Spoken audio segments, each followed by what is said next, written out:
就另外再問多一個都係法律問題啦。其實仲有啲情況係可以咧，係即係扣咗出去嘅，即係唔引用呢個嘅，就係個僱員即係自己走啦，係咪？就但係咧，佢如果大家同意咧，佢都可以早啲走，而一樣有長期服務金嘅，係咪咁理解咧？即係未到完，未今年未到啱4年幾你知嘛？係啦係啦，即係如果大家係咁同意咗咧，咁亦都可以嘅，係。另外仲有兩種情況咧，就係如果個僱主轉工啦，佢可以係所謂再即係轉公司或者公司轉過另一間公司咧，佢如果係俾另一個工作機會佢，係嗰個叫做 renewal or re-engagement 係嘛，即係再俾個第二份工佢，咁咧就喺個同近時間，而咧個僱員係不合理地拒絕。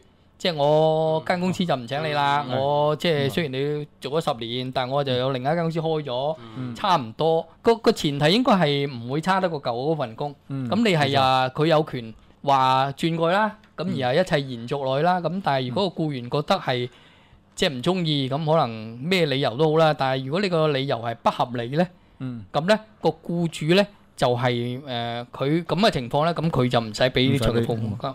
一般講法就係所謂業務轉移啦。嗱，即係舉個好簡單例子就係，即係大家去飲茶一次㗎啦，個酒樓咧可能喺度10幾年㗎啦，咁但係咧招牌可能轉咗幾次嘅。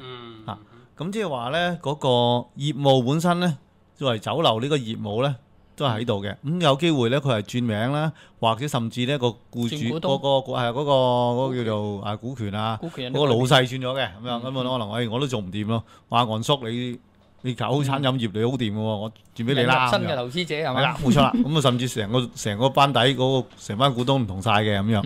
咁嘅時候咧，睇翻夥計咧個鋪頭啦做嘅嘢咧，其實冇變到嘅。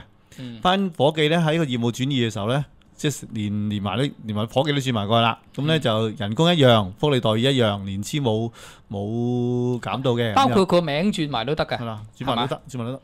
嚇咁嘅時候咧就變咗咧，員工就唔可以用呢個理由咧，就話你轉咗老細喎，而家我就當唔同嗰僱主啦。咁我咧我又夠5年嘅時候咧，我要你俾長期服務金我唔轉個新老細度啦。咁得唔得咧？喺法理上就唔可以嘅。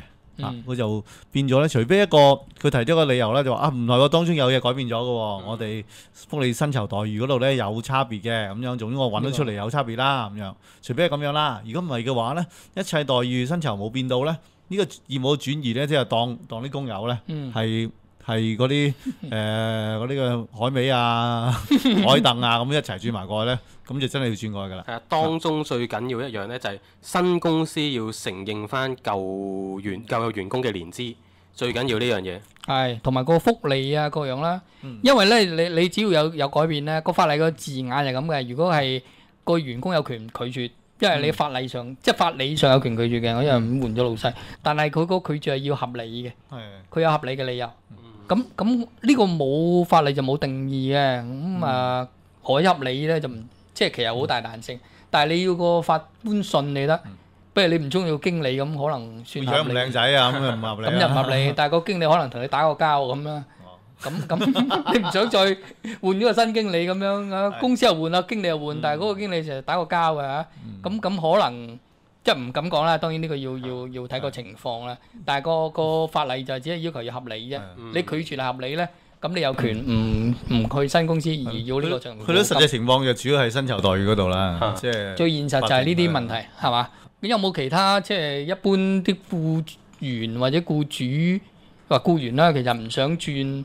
而係希望即係寧可解僱咧。其實而家就少嘅，老實講。係，而家梗係少啦。而家梗係想咩啦？要翻份工啦，多數。不過之前都有牛仔褲嗰單，係啊，嗰個乜氈啊咁樣。係啊，牛仔褲嗰度。咁嗰單咧，反而咧業務轉移嘅時候咧，其實有唔少嘅員工咧，即係想走嘅，想攞呢個，佢哋想攞遣散費，因為佢哋又唔係做好耐，佢哋。當時就做咗3-4年啊，咁樣啦，好多都係。嗱呢個情況就要大家同意啦。即係俾長期服務金，但係要大家同意。佢哋就想攞遣散費咁樣，因為嗰啲佢話同一類型嘅嘢啦，同一類即係嗰啲咁。咁係。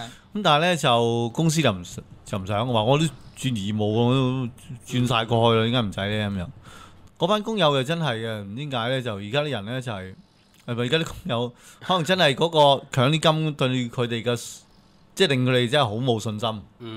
我哋真係想喺借住一啲即係轉工度咧，盡快係啦，透過呢個攞遣散費機會咧，攞翻晒啲錢出嚟。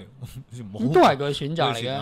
咁實際上當然呢個揭示咗一樣嘢啦，呢樣就即係強積金係令人非常之冇信心嘅，大家都好似把啲現兜都攞翻出嚟好過啦，陰乾晒，就寧願唔使蝕啊嘛攞。雖然只係攞咗一半啊，都好過冇啊，咁又費事俾你陰乾晒啦。止蝕係嘛？